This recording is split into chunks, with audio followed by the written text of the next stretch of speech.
Harda sağalsın? Qadın reabilitasiya mərkəzi. Kimi uşaqlarsınız? Əkbər müəllimi. Getdi.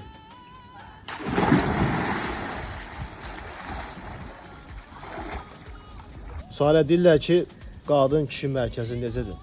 Yaxşı, çox yaxşı. Sağalmaq var, sağalırıq.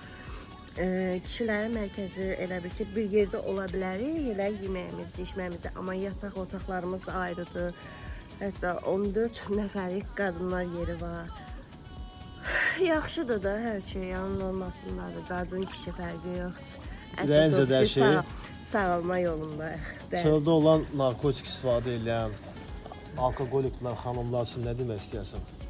Demək istəyirəm ki, yəni gəlsinlər, burada sağalma var, həqiqətən sağalma var. Mən sirtə gələn vaxtları mənim üçün çətin idi. Mən bacarmazdım, amma mən də alındı, bacardım. Yəni onlar da istəyirlərsə gəlsinlər, buyursunlar, bizdən bir yerdə sağalalım.